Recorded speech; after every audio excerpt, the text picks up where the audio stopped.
नमस्ते, मैं रंजीत झा और आप देख रहे हैं ट्रस्ट न्यूज। हमारे साथ हैं ट्रस्ट न्यूज के संपादक हेमंत कुमार। सर, आपका बहुत बहुत स्वागत है। धन्यवाद। आज हम जिस कड़ी को आगे बढ़ा रहे हैं वो कल वाले वीडियो की कड़ी है, जिसको छोड़े थे वहीं से आगे बढ़ते हैं। चर्चा कर रहे हैं आईएएस रंजीत कुमार सिंह के खास दोस्त की गिरफ्तारी के बाद क्या अपडेट है। इसके साथ ही साथ हम लोग कुछ और तफ्तीश कर रहे थे, चीज़ों को समझने की कोशिश कर रहे थे कि यह कृष्ण मोहन सिंह जो इनका एक जिगरी दोस्त है, जिसे वो शुरू में इनकार कर रहे थे, बाद में उन्हें एक्सेप्ट करना पड़ा, तो क्या वहाँ से इस कड़ी को आगे बढ़ाएंगे तो आईएएस रंजीत सिंह के मिशन 50 तक नहीं पहुँचना चाहिए। सर, सवाल यही है कि मिशन 50 के बारे में जितना हम लोग खंगाले हैं, सबसे पहले दर्शकों को तो वही बता दिया जाए, फिर चर्चा आगे बढ़ाते हैं। बिल्कुल, ये डॉक्टर रंजीत सिंह के बारे में जितने जब भी चर्चा होती है तो कुछ नई बात सामने आ रही है। तो यह एक मज़ेदार शख्सियत हैं और इनके बारे में जितनी भी चर्चा हो रही है उसमें कुछ नई चीज़ें खुलकर सामने आ रही है। अब जो इनका जो मिशन 50 है, जो कोचिंग संस्थान है जिसके बारे में कहते हैं कि हम निःशुल्क चलाते हैं, तो ये 64वीं की बीपीएससी की का जो रिजल्ट आया उसमें इन्होंने मीडिया को इनके हवाले से जो अखबारों में खबर छपी हुई है, जिसको आज हम लोग देख रहे थे कि 350 608 में 350 हमारे अभ्यर्थी सफल हुए हैं जो फाइनली इंटरव्यू क्लियर किया है उन्होंने। तो सबसे बड़ा सवाल ये है कि रंजीत कुमार सिंह जी का जो मिशन 50 है, जिसके बारे में उसका डिटेलिंग में जाने पर ये पता चला कि वो 2010 में उसकी स्थापना की गई थी और वो अब तक का जो सफ़र तय हुआ है उसमें रंजीत सिंह खुद बिहार कैडर के आईएएस नहीं हैं, वो गुजरात कैडर के हैं और 5 सालों के इंटर स्टेट इस पर आए हुए हैं, इंटर कैडर ट्रांसफ़र पर ये आए हुए हैं। तो ये पूरा जो इनका जो मिशन 50 चल रहा है वो सवालों के घेरे में इसलिए है कि आखिरकार जो रंजीत सिंह का जो ये उपक्रम है, जो इस सरकारी ड्यूटी के अलावा ये कर रहे हैं, तो इसमें ये पूरा समय भी देते हैं। तो 350 अभ्यर्थी इनके यहाँ से सफल हुए। तो जो डॉक्टर रंजीत के जो इर्द गिर्द जो रहने वाले, हम ये कह रहे हैं कि आप एक निःशुल्क शिक्षण संस्थान चलाते हैं। आप कहने का मतलब ये है उनका कि जैसे वो चैरिटी कर रहे हैं, तो आप निःशुल्क कोचिंग संस्थान चलाते हैं। आप बताते हैं कि हमारे यहाँ से 608 में से 350 अभ्यर्थी सफल हुए, लेकिन दूसरी ओर आप ऐसे लोगों से घिरे रहते हैं, ऐसे लोगों से आप इंटीमेट रहते हैं, ऐसे लोगों से आप बहुत निकट रहते हैं जो बीपीएससी पेपर लीक कांड में गिरफ्तार होते हैं। सूत्रों से जो जानकारी मिली, कल एबीपी न्यूज़ के हवाले से भी हम जिक्र करते हैं कि जो बातचीत हो रही थी कि आईएएस रंजीत सिंह से जब ईओयू के अधिकारी पूछ रहे थे तो कॉल डिटेल भी देखा गया। कॉल डिटेल में पहले तो इन्होंने कहा था कि हम उस कृष्ण मोहन को अच्छे से नहीं जानते हैं, लेकिन वो लंगोटिया यार हैं, इस तरह की तस्वीरें सामने आई हैं, जिस हिसाब से चिपके रहते हैं, साथ साथ कई सैकड़ों फोटो मिल जाएंगे। लेकिन वहाँ यह भी कहा गया कि उस दिन जिस दिन प्रश्न पत्र वायरल हुआ था, कम से कम दोनों के बीच 10 बार बात हुई और लंबी बात हो रही थी।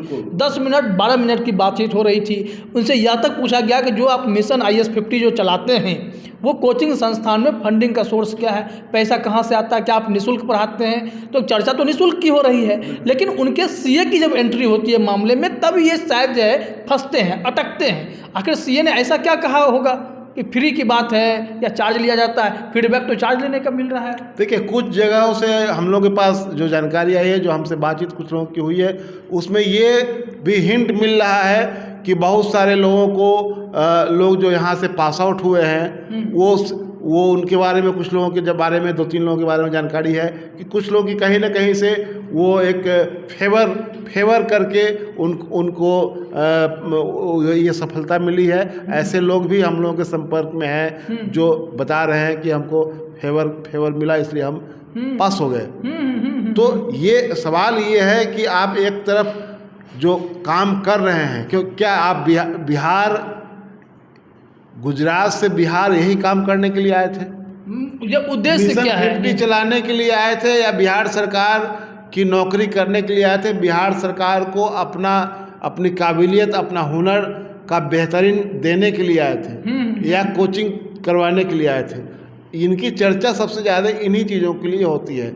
जो बात हम पहले भी कहते रहे हैं कि कुछ आईएएस आईपीएस अफसर ऐसे हैं जिनकी चर्चा उनके विभाग की काम को लेकर, विभाग में उनके काम को लेकर कम और दूसरे कामों को लेकर ज़्यादा होती है। तो आईएएस रंजीत कुमार सिंह के बारे में जो हम लोग आज चर्चा कर रहे हैं कि जो इनका जो मिशन 50 है, जिसके बारे में 64वीं बीपीएससी परीक्षा के बारे में इन्होंने दावा किया था कि हमारे यहाँ से 608 में से 350 जो है इन्हीं के साक्षात्कार से पास हो गए, इन्हीं के यहाँ से साक्षात्कार क्लियर किया उन्होंने। साक्षात्कार देने की ट्रेनिंग ली हमारे यहाँ और साक्षात्कार में क्लियर करके वो बीपीएससी फाइनली पास कर गए। तो अब इतना बड़ा आप उपक्रम चला रहे हैं तो अच्छी बात है, आप अगर ये कर रहे हैं, लेकिन दूसरे तरफ जब झांकते हैं, सिक्के का दूसरा पहलू जब देखते हैं तो दिखता क्या है कि आपका संबंध ऐसे लोगों से है जो बीपीएससी पेपर लीक कांड में सूत्रों से इस बारे में जानकारी मिली थी कि जो निशिकांत हैं और जो निशिकांत से ही कृष्ण मोहन तक पेपर गया,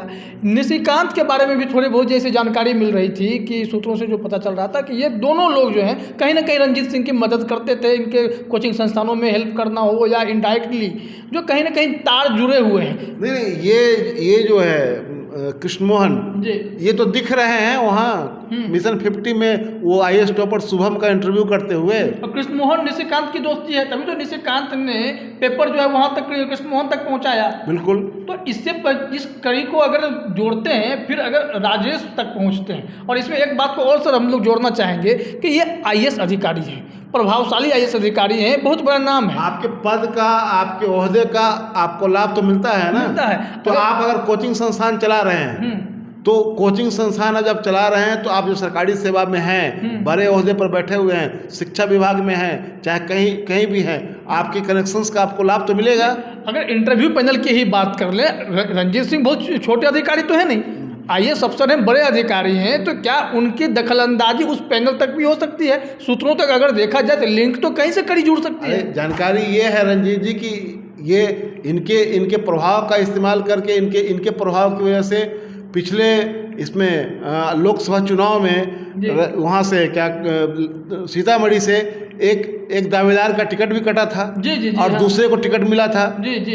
उनका नाम लेना हम अभी उचित नहीं समझते हैं, लेकिन ये बात सामने आई थी और हम लोग के पास जानकारी है कि ये टिकट दिलवाने और टिकट कटवाने की भी इनकी हैसियत है, तो इनके कनेक्शन कहाँ तक है ये सबको पता है। बिल्कुल बिल्कुल। इसी के साथ ही साथ सर रंजीत सिंह के साथ ही पहले उस जो छोटे प्यादे जो कहते हैं उसकी भी जिक्र कर ली जाए, जो राजेश की बात लगातार हो रही थी, उसके बारे में बहुत बड़ी जानकारी आई है। वो बिहार एसएससी में पेपर लीक कांड में गिरफ्तार हो चुका है, उसके बाद उसे नौकरी मिल जाती है, ये कैसे देख रहे हैं आप? तो अब राजेश जो है एसएससी पेपर लीक कांड में वो जेल गया, जेल से वापस आया, उसके बाद उसको 2018 में कृषि विभाग में नौकरी मिल गई, वो सहायक बन गया, सचिवालय सहायक। तो सचिवालय सहायक बना तो नौकरी में जब कोई सेलेक्ट होता है तो उसका पुलिस रिपोर्ट उसके बारे में आती है जी, फिर वो कैरेक्टर सर्टिफिकेट का अगर देखा जाएगा कि तो आखिरकार इन सब चीज़ों को कैसे पास ऑन किया गया, इन सब चीज़ों की अनदेखी कैसे, ओवरलुक कैसे किया गया, कैसे अनदेखी की गई। तो ये जो राजेश, जिसके बारे में हम लोग कह रहे हैं कि राजेश सचिवालय में वहाँ बैठता है जहाँ और सारे लोग, रंजीत सिंह भी बैठते हैं। क्या ये सबके दुलरुआ थे? क्या दफ्तर घूमते होंगे? हो सकता है, क्योंकि जो गिरफ्तारी हुई है वो तो बहुत अहम गिरफ्तारी है, इनके यहाँ से बहुत सारा गैजेट पकड़ा गया है। तो और दूसरा जो अभी फरार है मास्टरमाइंड एनआईटी पटना का स्टूडेंट आनंद गौरव उर्फ पिंटू यादव, जो एनआईटी पटना का पास आउट है, और उसके बाद से जो ईओयू का कहना है कि वो पास आउट होने के बाद ऐसे ही गोरख धंधे में वो लिप्त रहा है। उत्तर प्रदेश में अध्यापक भर्ती घोटाले में उसकी गिरफ्तारी हुई थी, और उसके बाद मुंगेर के एक हत्याकांड में वो अभियुक्त भी है, वो अभी फरार है। वही उसी के ये किराए के मकान में कंट्रोल रूम वहाँ से संचालित हो रहा था, जहाँ सारा गजेट लगा हुआ था, राजेश के यहाँ भी गजेट लगा हुआ था। तो आप देखिए कि इस तरह के शख्स यहाँ ऑपरेट कर रहे हैं। तो ऐसे लोग, मान लीजिए कि एक आदमी, वो पिंटू यादव वहाँ अध्यापक भर्ती घोटाले में पकड़ा गया, तो आपका एक कहते हैं ना कि जो खुफिया तंत्र है वो क्या कर रहा है। ऐसे लोगों की तो निगरानी, एक कंटिन्यूअस निगरानी होनी चाहिए कि ऐसे लोग परीक्षा के समय में कितना एक्टिव हैं, कहाँ हैं, इनका ये हाइड आउट क्या है, कहाँ छिपे हुए हैं, इनका लोकेशन क्या है। गतिविधि क्या हो रही है। अगर इनके लोकेशन की ही इनके पीछे ही अगर आदमी लगा रहे हैं तो मुझे लगता है कि ऐसा गिरोह जो है पहले बस्ट हो जाएगा। ऐसे भंडाफोड़ हो जाएगा ऐसे गिरोह का। जी। तो राजेश वाला जो सवाल आपने किया वो एक महत्वपूर्ण सवाल है। उसमें अब ये सवाल है कि राजेश को नौकरी मिली तो कैसे मिली उसको। इतने बड़े कांड में ये उस जेल गया था, तो चाहे तो उस केस में उसको बरी कर दिया गया होगा, लेकिन जब वो जिस समय जेल गया और उसके बाद ये परीक्षा में शामिल हुआ और पास आउट हो गया, तो ऐसा लोग सचिवालय में बैठा हुआ है महत्वपूर्ण जगह पर। पद से ज़्यादा महत्वपूर्ण होता है जगह, किस जगह आप बैठे हुए हैं। अगर मान लीजिए कि मुख्यमंत्री सचिवालय में कोई आदमी बैठा हुआ है, साधारण पद पर भी है, वहाँ अगर चपरासी भी है तो वो भी महत्वपूर्ण माना जाता है कि कौन आदमी चपरासी है वहाँ। जी, सही बात है। उस पर भी नज़र रखी जाती है, इसकी गतिविधि क्या है। ऐसे ही चपरासी नहीं रख लिए जाते हैं, वहाँ भी छांट कर रखे जाते हैं। तो ऐसे लोग जब महत्वपूर्ण जगह पर बैठे होते हैं तो उनको बहुत सारा एक्सेस मिलता है, बहुत सारे जगह तक उनकी पहुंच हो जाती है। तो इस पहुंच का तो लाभ मिलता है।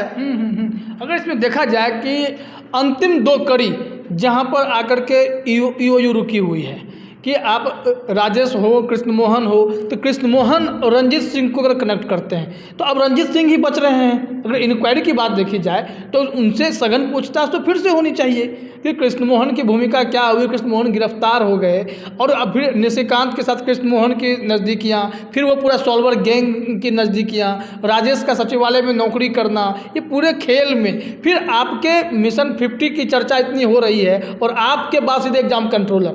तो इन दोनों से क्या सघन पूछताछ दोबारा से नहीं होना चाहिए? क्या ईओयू को इसके लिए कोई निर्देशित कौन करेगा? ये तो एसआईटी को खुद तय करना होगा। बिल्कुल।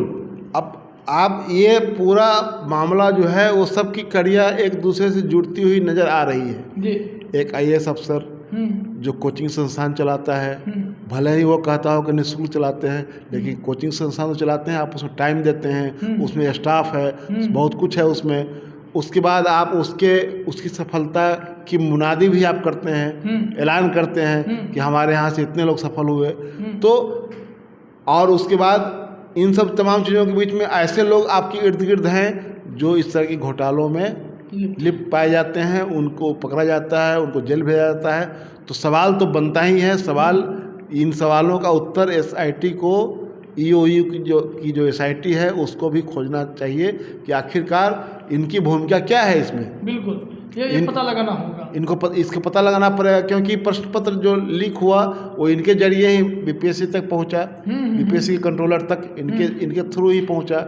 तो ये तमाम चीज़ें हैं, ये जो सवाल खड़ा करने के लिए, सवाल पूछने के लिए एसआईटी के पास ये है कि आप इन चीज़ों पर भी इनसे पूछताछ होनी चाहिए। सर, कोचिंग संस्थान में जैसे बार बार हम लोग 64वीं के इंटरव्यू में पास हुए अभ्यर्थियों की बात कर रहे हैं, 350 लोग पास कर जाते हैं। तो इंटरव्यू पैनल में जो लोग बैठते हैं वो तो मशीन तो बैठते नहीं है, आदमी बैठते हैं। तो बात वही घूम करके आती है कि क्या आईएएस रंजीत सिंह अपने प्रभाव का भी इस्तेमाल करते होंगे? ऐसा कोई जादुई छड़ी तो नहीं है कि सुपर 30 वाले में जैसे आनंद कुमार शुरू में खेल करने लगे थे, बाद में उनका भी पर्दाफाश होने लगा था। कुछ बच्चे जो हैं इधर उधर से उठा करके वो सेट कर लेते थे। तो ये 350 की कहानी क्या इनके संस्थान से हो जाता है या इनका प्रभाव इतना है कि नहीं ये मिशन 50 वाले बच्चे जा रहे हैं, इनका ध्यान रखना है। इस तरह के जो दावे होते हैं निश्चित रूप से वो फर्जी दावे होते हैं जी। अगर आप दावा करते हैं तो आप एडमिशन से लेकर रिजल्ट तक का उसका पूरा लिस्ट देते रहिए, आप मीडिया में जारी कीजिए। नहीं, आप एडमिशन के समय का लिस्ट जारी कीजिए और रिजल्ट जब होता है उस समय का रिजल्ट जारी कीजिए, उस समय का लिस्ट जारी कीजिए